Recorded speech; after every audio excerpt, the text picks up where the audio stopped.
Bonjour à tous, et que le plaisir du jeu soit avec vous. Récemment, Sega refont parler d'eux à travers quelques petites interviews et actualités qui passent souvent sous les radars pendant plusieurs semaines. Et les analystes professionnels comme amateurs sont toujours plus ou moins désintéressés par la chose, ou du moins peu enthousiastes, voire déçus rapidement. Pourtant, les projets portés par la marque du Hérisson Bleu sont assez nombreux et variés pour susciter des interrogations optimistes quant à l'avenir de la marque. Rachat stratégique, partenariat prometteur, mise à jour de licences phares, retour de titres à valeur sûre, innovation, Sega ne sont clairement pas du genre à chômer. Alors pourquoi tant de pessimisme autour d'eux et pourquoi affirmer que la marque est morte? Sega, c'est plus fort que toi. Avant toute chose, il faut savoir que Sega fut le constructeur de consoles rivales de Nintendo, à l'heure de la première rivalité d'élite dans le milieu. Historiquement, comme actuellement, ce n'est pas pour rien que Mario et Sonic se glissent mutuellement et inlassablement des tags concurrentiels, bien qu'aujourd'hui cette rivalité soit plus symbolique que factuelle. Mais à l'époque, c'était sans compter l'arrivée de Sony et de sa puissante PlayStation, 3D, jeux CD, nouveaux concepts de manettes, créativité ou encore au top à ce jour en termes de personnages emblématiques et de gameplay. La PlayStation est arrivée sur le marché comme un ouragan, après elle rien ne repoussait. Face au monstre imprévu que fut Sony, il y a eu deux réactions. Nintendo d'un côté qui fit le choix de la ténacité en sortant sa Super Nintendo en mettant la gomme à l'étranger en matière de marketing, et Sega de l'autre qui stoppa net la conception de consoles au constat de son bilan de vente de la Dreamcast, avant de permettre à Nintendo puis à Sony d'adapter ses propres jeux. Le sacrilège pour les pros Sega.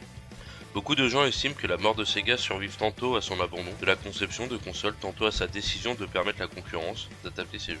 Mais si ce pseudo-suicide cachait en fait une stratégie plus ficelée. Après tout, plus qu'une nouvelle concurrence sur le marché, c'est surtout la place de la formule de jeux vidéo façon Sega que Sony est venu prendre dans la fameuse guerre des consoles.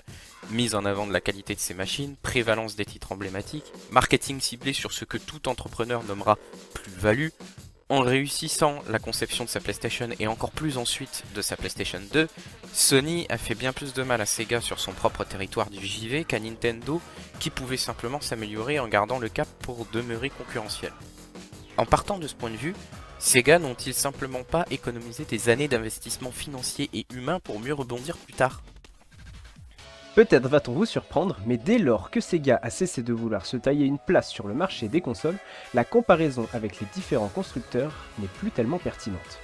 En effet, il s'agit désormais d'analyser les résultats de Sega sous le prisme du développement des jeux. Et dans ce secteur, ils n'ont clairement pas à rougir des plus gros bonnets. 3,17 milliards d'euros de recettes réalisées en 2021. A titre comparatif, Ubisoft tapait à 1,5 milliard 2 ans plus tôt, et EA et Bandai Namco savent taper dans les 6 milliards. Sega, c'est donc 2 fois le chiffre d'affaires d'Ubisoft et 50% de celui de EA ou Namco, qui sont pourtant les rois du AAA sorti tous les ans, ou presque. En termes de business, cela se voit, un vrai système tentaculaire. Sega possède plusieurs sociétés de développement de JV, toutes spécialisées dans des genres différents.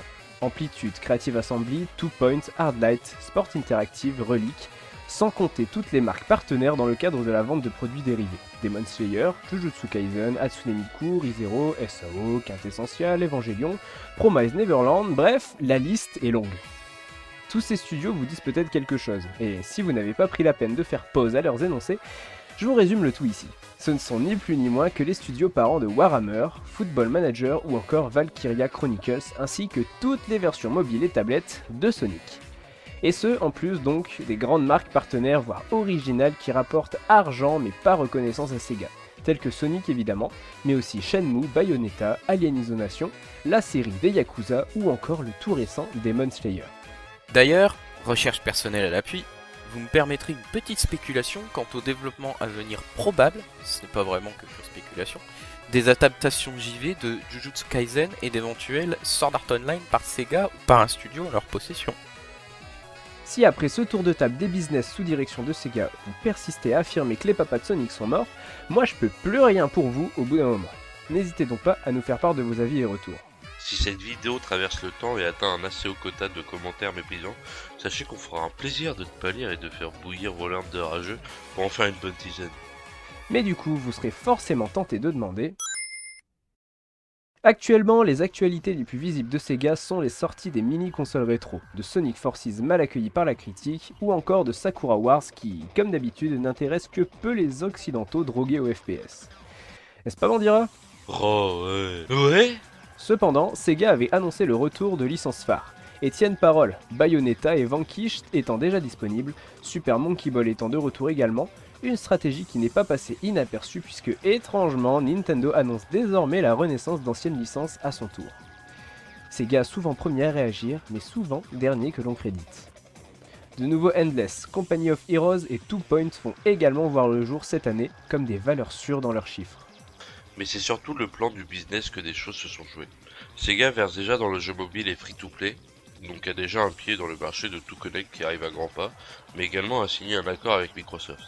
Officiellement, et sans aucun doute sur ce point, auteur du marché du cloud gaming. Là aussi, Sega a déjà un pied dans le marché à venir. Ce que les puristes auront cependant oublié de noter, c'est qu'il existe une licence exclusive de Microsoft, qui à l'époque où elle se vendait n'avait pas à rougir de Halo, etc. Et donc le studio se trouve être en possession de Sega. Au sein du groupe Two Point, il s'agit de Lionhead, et non Lionhead ou Bullfrog ne sont pas morts non plus. Ils sont désormais Two Point. Les non-connaisseurs nous diront « Mais c'est quoi l'information exceptionnelle là-dedans ?» Et à ça, on répond « Attention, c'est pas de l'info, c'est de la supposition sur appui des faits. » Les faits, c'est que Sega possède Two Point, donc Lionhead, Bullfrog et Monkeyfoot. C'est que Sega et Microsoft ont passé des accords. C'est que Lionhead et Microsoft, à la base, c'était grand amour, autour des jeux Fable. Et oui, vous savez, ces actions RPG archi loufoques qui faisaient partie du top des exclus Xbox et PC jusqu'à l'arrivée des Xbox One et PS4. Un jeu qui, si la map était encore plus grande, voire carrément au monde ouvert, équivaudrait à du GTA complètement barré version médiévale, steampunk ou autre époque non moderne. Bref, une exclusivité où le mot d'ordre est créativité pour les développeurs et qui permettrait en cas de succès à Microsoft de sortir du carcan du seul Halo, tout en assurant une sécurité financière à Sega en cas d'échec via ces accords. Et là, nous sommes certes tombés dans la théorie, mais s'il ne s'agissait pas de Fable, je suis prêt à parier que ça concernera une autre exclue, ou plutôt à une autre création signée Microsoft, puisque, comme vous le savez sans doute, les papas de Sony et Windows sont en accord sur une vision non exclusive du jeu vidéo. C'est-à-dire que nous avons là deux entreprises au business tentaculaire qui rachètent à tour de bras depuis plusieurs années tout en promeuvant la non-exclusivité des jeux à une ou deux plateformes. Vous ne le sentez pas venir, le tournant du marché du JV ? Ce tournant qui risque de rendre caduque la mise en avant du couple jeu-console au profit d'une créativité des jeux d'un côté et d'une performance pure des consoles de l'autre ? Ce tournant qui va accélérer l'exploitation du cloud gaming et l'impossibilité pour un fabricant de console de rendre sa bécane hermétique à tel ou tel titre ? Ce tournant qui pourrait faire passer la perspective d'avenir du jeu simplement dématérialisé à celle du free-to-play participatif et des catalogues en ligne de pass gaming. Ce tournant qui pourrait bien, finalement, amener certains studios à devoir revoir leur stratégie de vente de consoles, voire à simplement tout stopper pour ne pas y perdre d'argent, exactement comme Sega a été forcé de le faire il y a déjà plus de 20 ans. Oui, pardonnez-moi, j'ai quelque peu fantasmé sur une vengeance finale de Sega sur Sony là à la fin. Mais c'est tripant à imaginer, et clairement, si ça s'avère vrai, nous serions les Blazing Prophets et je serais Méloracle. Alors n'enterrez pas trop vite cette théorie. Quoi qu'il en soit, ce qui est sûr et que nous avons démontré dans cette vidéo, c'est que Sega est très loin d'être mort. Vous voulez un concepteur qui est mort ? SNK et ça... Non, pas SNK le manga animé, SNK le constructeur. Vous voyez qu'il est mort, vous savez même pas ce que c'est. Mais justement, c'est là que je veux en venir. C'est ça, être mort sur le marché. Ne plus vous connaître ni vous reconnaître, ne plus s'intéresser à vos créations. Pourtant, certains ont de bons souvenirs de la Neo Geo, c'est moche. Sega est très très loin de correspondre à ce descriptif. Objectivement, EA et Ubisoft sont plus proches de la mort que Sega pour une raison simple. S'ils ne faisaient plus leurs chiffres faramineux, la désapprobation du public envers leurs pratiques commerciales les enterrerait en l'espace de quelques années. Tandis que Sega, bien que méprisé par le public, continue de susciter l'intérêt de celui-ci malgré tout, dans les chiffres. Il suffit de voir les statistiques du trailer de Sonic Frontier annoncé pour la fin 2022, voire début 2023 en cas de pépin prévisible. 2,2 millions de vues pour plus de la moitié des likes. Quelle déception doivent ressentir les joueurs. C'est vrai que du coup, comme l'écrit certains chroniqueurs, Sonic ne fait plus languir personne, on n'attend plus rien du Hérisson bleu et de ses papas. Encore ici un bel exemple des dégâts faits par les médias, alors même que si ça ne dépendait que des joueurs Sega, serait encore tout ce qu'il y a de respecté malgré ses faux pas techniques passés.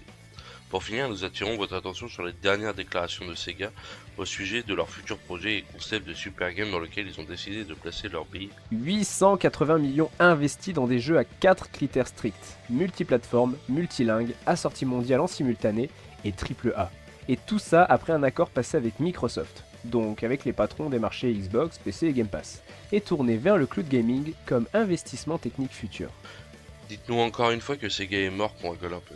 Un grand merci à tous ceux qui auront visionné la vidéo jusqu'au bout. Que vous soyez d'accord avec nous ou non, comprenez bien que nous ne prétendons pas détenir la vérité, que nous prenons seulement un grand plaisir à livrer nos analyses personnelles de manière construite et argumentée, et que l'espace commentaire est là pour débattre avec nous dans le respect et la constructivité. Si la vidéo vous a plu, n'hésitez pas à lâcher le pouce bleu, à partager en masse sur les réseaux et à nous phagocyter cet algorithme. Le lien vers nos autres plateformes sont dispo en description, et en attendant la prochaine, on vous dit La bise bise sur sur vos vos fesses. fesses.